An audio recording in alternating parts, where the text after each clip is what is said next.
복된 성탄절이 내일로 다가왔습니다. 성탄절은 인류의 유일한 구원자이신 예수님께서 탄생하신 날이에요. 인류에게 있어서 이것보다 중요한 날은 없어요. 그만큼 중요한 날인데, 이 날을 위해서 성경에 보면 성부 하나님은 엄청나게 많은 것을 이 만세 전부터 준비하셨다 하는 겁니다. 왜 그러셨을까요? 그건 다른 게 아니라 하나님의 형상으로 인간을 창조해 놨더니 이 인간이 하나님의 말씀에 순종하기보다는 사탄이 하는 그런 말에 더 믿고 죄짓고 타락해 갔기 때문에 그들에게 사망이 찾아온 거예요. 그 이후로 모든 인류는 다 멸망길로 갈 수밖에 없어요. 그래서 하나님께서 인류를 불쌍히 여기셔서 구원의 놀라운 계획을 세우십니다. 그 계획이라고 하는 것은 다른 것이 아니라 독생하신 하나님의 아들을 세상에 보내셔서 우리의 모든 죄의 짐과 죄의 형벌을 대신 지게 하시는 거예요.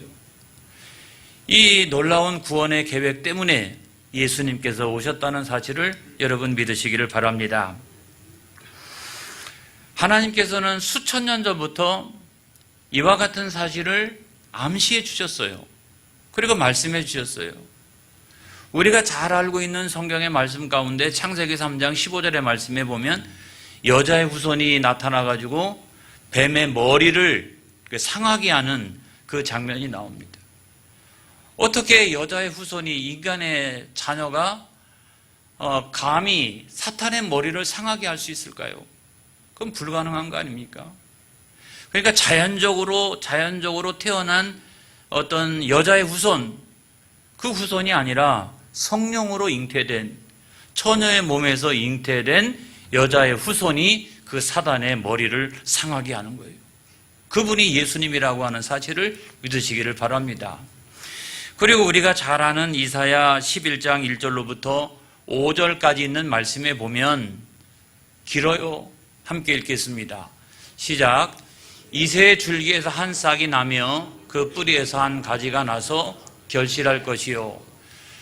그의 위에 여호와의 영 곧 지혜와 총명의 영이요 모략과 재능의 영이요 지식과 여호와를 경외하는 영이 강림하시리니 그가 여호와를 경외함으로 즐거움을 삼을 것이며 그의 눈에 보이는 대로 심판하지 아니하며 그의 귀에 들리는 대로 판단하지 아니하며 공의로 가난한 자를 심판하며 정직으로 세상의 겸손한 자를 판단할 것이며 그의 입에 막대기로 세상을 치며 그의 입술의 기운으로 악인을 죽일 것이며 공의로 그의 허리띠를 삼으며 성실로 그의 몸에 띠를 삼으리라. 언젠가 구원자가 오신다는 거예요. 심판자가 오신다는 거예요. 메시아가 오시는데 그 메시아는 이새의 줄기에서 난다는 거예요. 그러니까 아브라함의 자손 가운데서, 유다 지파 가운데서, 이새의 줄기에서, 다윗의 왕가에서 그 구원자가 태어나신다는 거예요. 여러분, 미가서 5장 2절의 말씀에 보면 시작. 베들레헴 에브라다야 너는 유다 족속 중에 작을지라도 이스라엘을 다스릴 자가 내게서 내게로 나올 것이라. 그의 근본은 상고의 영혼에 있느니라. 그래서 그 구원자가 태어날 장소가 어디다? 베들레헴이다. 근데 그분은 근본이 상고와 영혼에 있느니라. 다시 말하면 그분은 하나님 자신이시니라. 할렐루야. 그래서 언젠가 이 세상을 구원할 유일한 구원자가 오시는데 그분은 인간의 몸을 입으신 하나님이시요 여자의 후손을 통해서 오시고 그분은 베들레헴에서 태어나시고 다윗의 왕가의 후손으로 태어나게 될 것이다. 이거를 하나님께서 구약에 있는 모든 예언자들을 통해서 수천 년 동안 우리들에게 말씀해 주신 내용인 거예요. 하나님께서는 이 일을 위해서 하늘에 있는 별을 동원하셨어요. 그것이 저 유명한 동방박사 이야기 아닙니까? 이 동방 박사들 천문학자들인데 이 페르시아의 천문학자들이잖아요. 늘 이렇게 밤에만 일어나가지고 이 천문 기상을 관측하는 이런 사람들인데, 그들이 이제 어느 날 보니까 지금까지 한 번도 자기들이 보지 못했던 특별한 별이 뜬 거예요. 이야, 온 세계에 아주 특별한 사건이 일어나겠구나. 특별한 사람이 태어나겠구나. 특별한 왕이 태어나겠구나. 그렇게 생각하고 그 별을 따라가지고 계속해서 이동해 옵니다. 그러다가 이스라엘까지 도착을 했고, 이스라엘의 수도였던 예루살렘을 방문해서 왕을 만나가지고 물어봅니다. 그랬더니 왕은 기가 막힌 거죠. 자기가 왕인데 새로운 왕이 여기 태어난다고 하니까 얼마나 기가 막혀요.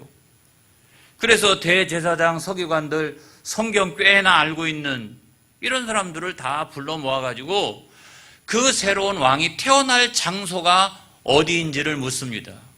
그래가지고 이제 구약의 모든 예언서들을 갖다가 다 이렇게 읽어보니까 그 장소가 어디예요? 베들레헴이잖아요.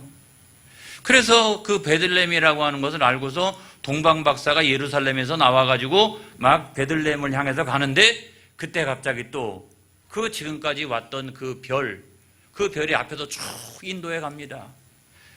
그래서 그 길을 따라 쭉 오는데 그 별이 어느 순간 베들레헴에 딱 도착해서 어느 위치에 딱 머무르기 시작합니다.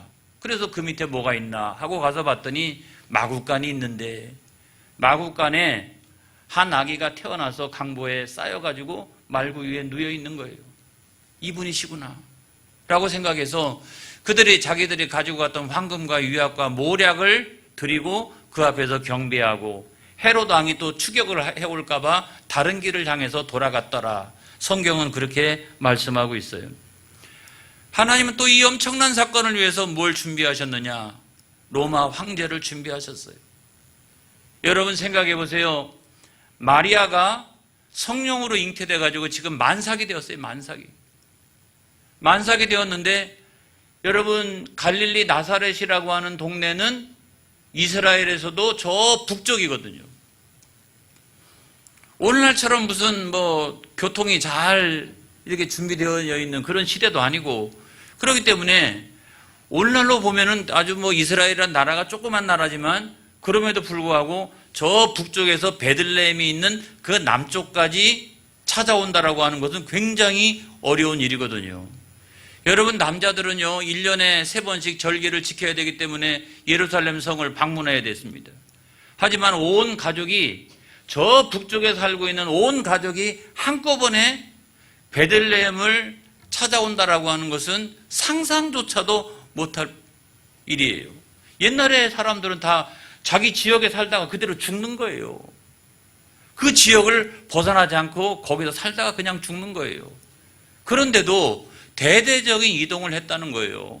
여러분 그 위치를 한번 보도록 하겠습니다. 예루살렘이 저렇게 있잖아요. 예루살렘이 있는데 그 예루살렘에서 한참 밑으로 내려와야 뭐가 있어요? 베들레헴이 있잖아요. 여기를 방문할 이유가 없다고요. 갈 일이 없어요, 여기를. 그럼에도 불구하고 이 베들레헴을 마리아와 요셉이 방문하고 해산할 때가 되어가지고 거기서 아기 예수님을 출산했다는 거죠. 여러분, 이것은 결코 우연이 아닌 거예요, 여러분. 우연이 아니에요. 구약 성경의 모든 선지자들의 예언을 다 동원하시고, 뿐만 아니라 하늘에 있는 별들을 동원하시고, 뿐만 아니라 로마 황제를 동원하시고, 그래서 이 마리아가 베들레헴에 도착을 해가지고 아기 예수님을 탄생시키는 거예요. 출산한 거예요. 할렐루야. 이거는 필연이라고 하는 거예요, 여러분. 뭐예요? 온 세상을 구원할 그 예수님을 세상에 보내시는 하나님의 그 놀라운 계획, 그 하나님의 놀라운 계획 가운데 이 모든 일들이 이루어지고 있다는 사실을 여러분 믿으시기를 축복합니다. 할렐루야. 그래서 이사야 11장 10절에 있는 말씀에 보면 다 같이 시작. 그날에 이새의 뿌리에서 한 싹이 나서 만민의 기치로 설 것이요 열방이 그에게로 돌아오리니 그가 거한 곳이 영화로우리라. 이런 말씀이 있잖아요. 그 이새의 뿌리에서 아기 예수님이 태어나서 만민의 구원의 기치로 설 것이요. 열방이 그에게로 돌아오는데 제가 오늘 아침에도 다시 한번 검색을 해봤어요. 세계 종교 인구 가운데 제일 많은 인구가 뭐냐면 크리스찬들이에요. 무려 31%가 돼요. 그러니까 전 세계 인구의 3분의 1은 그 열방이 주님께로 돌아온 줄로 믿습니다. 할렐루야. 열방이 그에게로 돌아오게 될 것이고 그 예수님께서 태어나신 그곳이 영화롭게 될 것이다. 그래서 오늘날에도 성지순례를 가면 꼭 빠지지 않고 반드시 가야 되는 곳이 어디냐면 이 베들레헴이거든요. 1년에도 그냥 수백만 명, 수천만 명 이런 사람들이 그곳을 방문해요. 그래서 제가 한번 사진을 보여드리도록 하겠습니다. 이것이 이제 베들레헴 예수님 탄생교회 외부의 모습이거든요. 그 다음에 베들레헴 그 예수님 탄생교회 내부가 이렇게 생겼어요. 그리고 지하에 있는 동굴로 이렇게 좁은 길을 통해 가지고 계속해서 들어가게 되면 어디로 우리를 인도하냐면 베들레헴 예수님 탄생교회 내부에 있는 그 탄생의 그 장소로 우리를 인도해요. 저곳에서 태어나셨다는 거죠. 그래서 뭐 수천만의 사람들이 지금까지 역사적으로 저 베들레헴을 방문한 사람들의 숫자를 저도 몰라요. 어떻게 그걸 다 파악할 수가 있겠습니까? 아무튼 엄청나게 많은 사람들이 다 저곳을 방문했다는 거예요. 왜 그렇습니까, 여러분? 저는 요한복음 3장 16절의 말씀이라고 생각을 합니다. 시작. 하나님이 세상을 이처럼 사랑하사 독생자를 주셨으니 이를 믿는 자마다 멸망하지 않고 영생을 얻게 하려 하심이라. 할렐루야. 그래서 우리가 예수님의 탄생을 감사하고 축하드리고 모든 영광을 올려드린 이유가 바로 거기 있다는 거예요. 이걸 믿으시기를 주의 이름으로 축복합니다. 그런데 문제는 뭐냐면 하나님은 이와 같이 만세전부터 완벽한 준비를 하셨어요.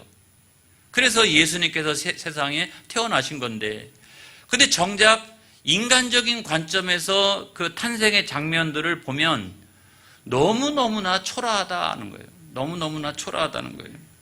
여러분, 만삭의 마리아가 흔들리는 나귀를 타고서 이 베들레헴까지 내려오는 장면 생각해 보세요. 언제 태어날지 알 수도 없는데 지금 아주 만삭이 돼가지고, 근데 그 나귀 타고서 흔들리면서 오고 있는, 얼마나 고난의 그 여행길입니까?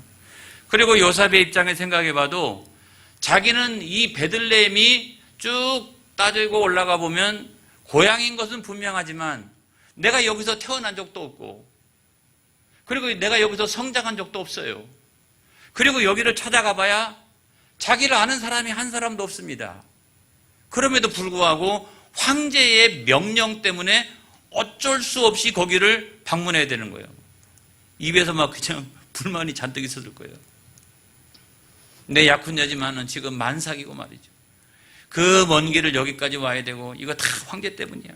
황제가 세금을 많이 걷고, 또 황제가 군사적인 목적 때문에 병역에 동원하기 위해서 이 먼 길을 여행시키다니 막 그러면서 성경에는 없지만 뭐 욕도 했을 것 같아요. 이럴 수가 있냐 막 이러면서 그렇게 했으리라고 생각을 합니다. 그런데 또 와서 보니까 여기는 모든 것들이 준비되어 있지 않았습니다. 하나님의 그런 완벽한 준비 가운데서도 여기는 그 별다른 준비가 안 되어 있어요. 베들레헴에 와서 보니까 그냥 아주 자그마한 시골 마을에 불과했거든요. 오늘날에는 성지순례하는 사람들이 하도 많으니까 이 관광객들을 유치하기 위해서 뭐 호텔도 있고 여러 가지가 있습니다만은, 당시에는 그냥 아주 그냥 초라한 그런 시골 마을에 불과했어요. 그런데 사람들은 많이 방문하고 있을 곳은 없고 아이는 곧바로 태어나야 되는데, 그런 상황 가운데 있어서 어떻게 했다? 겨우 빌릴 수 있는 것이란 마구간이었고, 거기서 이제 예수님을 이제 출산하고 그리고 강보에 싸서 말 구유에 놓았다는 거예요. 여러분, 그 순간에 하늘 위에서는 어떻게 했다? 천군과 천사가 하나님 다 준비해 놓으셨으니까. 하늘에는 영광이요 땅에는 평화요. 제가 생각할 때는 하면 천사를 좀 몇 명이라도 밑으로 보내가지고 그걸 좀 도와주시지. 그 성경에 어디 있냐고요? 성경에 어디 있어요? 그 위에서 하늘에는 영광이요 땅에는 평화요 이러고 찬양만 하면 뭐합니까? 천사가 한 명도 내려오지 않았어요. 돕는 사람이 있었던 것도 아니었어요. 이러면서 아기 예수님을 그곳에서 출산을 했다는 거죠. 하나님의 준비가 미흡한 것일까? 하나님의 동원이 미흡한 것일까? 절대로 그것이 아니라고 하는 사실을 믿으시기 바랍니다. 여러분 이사야 53장 2절로 3절의 말씀에 보면 이런 말씀이 있어요. 시작. 그는 주 앞에서 자라나기를 연한 순 같고 마른 땅에서 나온 뿌리 같아서 고운 모양도 없고 풍채도 없은즉 우리가 보기에 흠모할 만한 아름다운 것이 없도다. 그는 멸시를 받아 사람들에게 버림을 받았으며 간고를 많이 겪었으며 질고를 아는 자라. 마치 사람들이 그에게서 얼굴을 가리는 것 같이 멸시를 당하였고 우리도 그를 귀히 여기지 아니하였도다 그랬어요. 예수님 태어나시고 성장하시는 모든 과정에서도 멸시받고 간고와 질고를 많이 겪으셨고 아무도 그 예수님을 귀하게 여기는 사람들이 없었다고 성경은 말씀하고 있어요. 왜 그랬을까요? 이 세상의 유일한 구원자가 세상 가운데 태어나셨는데 왜 그랬을까요? 히브리서 4장 15절에 있는 말씀에 보면 시작. 우리에게 있는 대제사장은 우리의 연약함을 동정하지 못하실 리가 아니요 모든 일에 우리와 똑같이 시험을 받으신 이로되 죄는 없으시니라. 그러니까 이분은 죄가 없으세요. 그럼에도 불구하고 죄짐을 지고 살아나가는 사람들, 죄의 형벌 가운데 있는 사람들, 그런 사람들과 같이 되셨다는 거예요. 그래야 그들을 위해서 대속제물이 되어주실 수가 있으니까. 당신은 아무런 죄가 없었지만은 그럼에도 불구하고 죄짐과 죄의 형벌 가운데 살아가고 있는 우리를 대신하기 위해서 우리처럼 되셨다는 거예요. 그렇다면 결론은 하나예요. 하나님의 완벽한 준비 가운데서도 세상에 오실 때 가장 초라한 모습으로 우리 가운데 오신 이유는 뭐냐면 우리의 죄 때문이에요. 하늘에는 영광이 가득 찼지만 세상에서는 죄가 관영해 있었기 때문에 그 하나님의 완벽한 준비 가운데서도 이 세상에 오실 때는 죄인인 우리 인간의 모습과 동일한 모습으로 세상 가운데 오셨다는 거예요. 마가복음 10장 45절에 있는 말씀을 보겠습니다. 시작. 인자가 온 것은 섬김을 받으려 함이 아니라 도리어 섬기려 하고 자기 목숨을 많은 사람의 대속물로 주려 함이니라. 많은 사람을 위하여 자기 목숨을 내어주려고 세상 가운데 오셨기 때문에 무슨 뭐 엄청난 호텔방, 아주 그냥 고급진 산부인과 이런 것들을 통해서 예수님께서 오시지 않으셨다는 거예요. 이사야 53장 5절로부터 6절까지 있는 말씀을 보겠습니다. 시작. 그가 찔림은 우리의 허물 때문이요 그가 상함은 우리의 죄악 때문이라. 그가 징계를 받음으로 우리는 평화를 누리고 그가 채찍에 맞음으로 우리는 나음을 받았도다.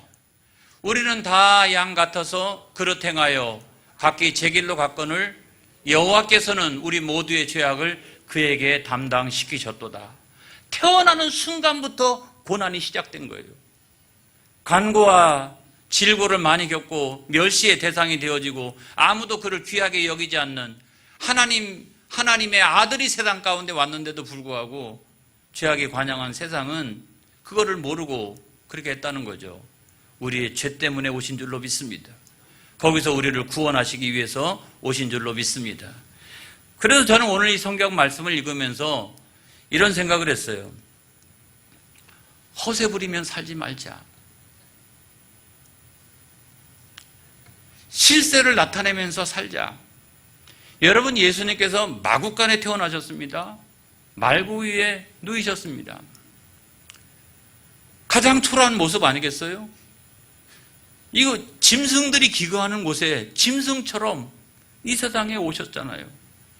그런데 그분은 실제로 보면 실제로 보면 그분은 누구냐면 하나님 자신이시요, 하나님의 아들이시요, 이 세상의 유일한 구원자이십니다. 그분이 오셨다는 거죠. 여러분, 우리가 이 사실을 알기 때문에 오늘날에도 예수님께서 마구간의 말구유에 태어나셨다라고 하는 사실 때문에 우리가 비웃거나 웃긴다, 또는 저게 뭐냐, 초라하다, 그렇게 얘기하는 사람은 없잖아요. 세계 만국의 모든 사람들이 그 장면을 보면서 그거를 기념해 놓은 수많은 것들을 만들어 놓으면서 너무 웃긴다, 말도 안 된다, 초라하다, 그렇게 얘기하는 사람이 어디 있습니까? 그 장면을 보면서 죄송합니다, 하나님 감사합니다, 나 같은 죄인을 위하여 예수님을 세상 가운데 보내주셨으니 너무나 안타깝습니다. 죄송합니다. 다시는 죄 지으며 살지 않겠습니다. 매년마다 그 모형물을 보면서 우리가 그거를 어떻게 우리의 구원자 예수님께서 그와 같은 모습으로 우리가 가운데 오셨다는 사실 때문에 감격하는 거 아니겠어요? 사랑하는 성도 여러분, 그래서 허세 때문에 짓눌리지 않기를 바랍니다. 실세를 드러내고 나타나면서 절대로 그것이 꺾이지 않는 저와 여러분이 되어지기를 바랍니다. 여러분, 어떤 사람들은요, 자기 주변에 많은 사람들이 없는데도 불구하고 막 엄청나게 많은 사람들이 있는 것처럼 허세를 부리는 사람도 있어요. 어떤 사람들은요, 하나님의 말씀을 진짜로 믿지도 않고 그 안에 보면 영적으로 텅텅 비어져 있는데도 불구하고 허세를 막 부리는 사람이 있어요. 거기서 무슨 개혁이 일어납니까? 거기서 무슨 바로 세우기가 여러분, 거기서 무슨 형성이 되어질 수 있겠습니까? 중요한 것은 뭐냐면 이런 거예요. 하나님의 사람으로서 그 고귀함과 그 존귀함을 오늘날도 여전히 유지하며 살아나갈 때 성령 하나님이 도와주시는 거예요. 할렐루야. 내가 그런 자세와 태도를 잃지 않고 여러분 살아갈 때 성령 하나님이 연약한 우리를 도와주시는 거예요. 할렐루야. 정말 예수 그리스도를 믿는 그 모습이 그 가운데 어디 있느냐고요. 없잖아요. 우리는 예수 그리스도를 믿는 사람으로서의 모습이 우리를 통해서 나타나야죠. 그거를 성령 하나님이 도와주시는 거 아니겠어요? 그래서 여러분, 우리가 실세를 드러내고 나는 세상에서 돈도 없고 나는 많이 배우지도 못하고 동네에서 말빨도 안 서고 그런다 할지라도 중요한 건 나는 하나님의 자녀야. 나는 실세야. 나는 세상에서는 허세로 보인다 할지라도 나는 하나님 나라에서 나는 실세야. 난 하나님 자녀야. 하나님의 아들이야. 나는 하나님의 딸이야. 그런 존귀함과 고귀함이 우리를 통해서 드러나야 여러분, 그것이 전도가 되어지고 선교가 되어지지 않겠어요? 어떻게 살아가면 좋을까요, 여러분? 당연히 우리가 기도해야 되겠죠, 그렇죠? 할렐루야, 기도해야 되겠죠. 성령 충만해야 되고 이런 때일수록. 그런데 또 다른 하나를 제가 발견한 게 있어요. 뭐냐면 여러분, 단어 가운데 오시하다라고 하는 단어가 있어요. 시작. 사람이 상대방을 그의 힘에 굴하지 아니하고 거슬러 보거나 흘겨보다, 이런 거죠. 그러니까 허세를 막 이렇게 부리는 사람 앞에서 실세인 사람들이 어떻게 처신할까를 잘 표현해주고 있는 그런 단어라고 생각합니다. 오시하다. 그 얘기는 다른 게 아니에요. 이런 거예요. 살짝 이렇게. 제 눈이 보여요? 살짝 이렇게. 이러면서 우리가 한마디 할 수 있다라고 그러면 불쌍한 사람. 참 불쌍하다. 참 불쌍하다. 이러면서 지나가는 거예요. 맞서 싸우고 막 이럴 게 아니라 오시하다. 그 눈길을 가지고 참 불쌍하다. 참 불쌍한 인간이다. 그러면서 여러분, 우리가 지나가야 된다는 거예요. 그래서 그런 허세의 위세에 꺾이지 아니하고, 할렐루야, 짓눌리지 아니하고, 오히려 우리 안에 있는 하나님의 그 위세를 드러내고 그거를 실세로 나타내며 살아나가는 사람들이 되어져야 한다는 거예요. 그래야 이 험악한 세상 살아나가지, 어떻게 우리 같은 사람들이 이 세상을 살아나갈 수 있겠어요? 할렐루야, 할렐루야. 기도하겠습니다.